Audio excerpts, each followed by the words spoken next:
وہ شیعوں کی داڑھی ہے. وہ ہم ریسٹ ہاؤس میں تھے 84 میں، تو یہ طالب جوہری اور عرفان حیدر اور ایڈوکیٹ جعفر حسین اور فضل علی اور حسن ترابی سب ساتھ تھے، جن کی داڑھی اچھی پیچھی ہمارے یہاں ویسے بوڑھے بوڑھے ہوتے ہیں. ہندوستان سے بزرگ یا نماز میں آتا تو میں نے کہا بابا داڑھی، یہ بھی بہت زیادہ ہے، ہندوستان میں یہ بھی نہیں ہے. میں نے کہا نہیں، ہندوستان میں پوری داڑھی آ رہی، ہندوستان ہی نے دنیا کو تعلیم دی ہے، آپ کمزوری دکھا رہے ہیں. تو ایک دن میں نے ان کو کہا کہ یہ تمہاری داڑھی عجیب ہے. شیعہ علماء کو کہا جیل میں، اور ہمارے یہاں 40 قدم سے نظر آ جائے تو اس کو داڑھی کہتے ہیں.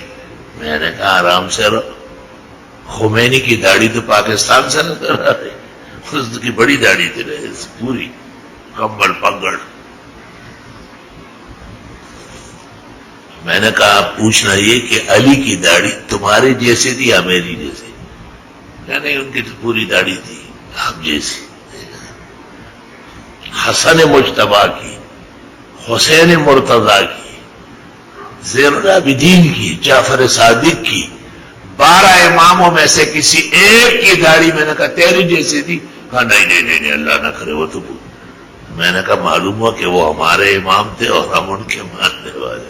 تم اپنے لیے کوئی داڑھی کٹ گول کیپر جو ہے نا وہ تلاش کرو. تو اگلے دن دیکھا باہر ٹہل رہے ہیں نوجوان جیسے، کیا ہوا؟ کہا حضرت آپ نے کل کہا نا کہ یہ تو داڑھی ہے ہی نہیں چھوٹی چھوٹی، تو ہم نے صاف ہی کر دی کہ جب جائیں گے پھر دیکھا جائے گا.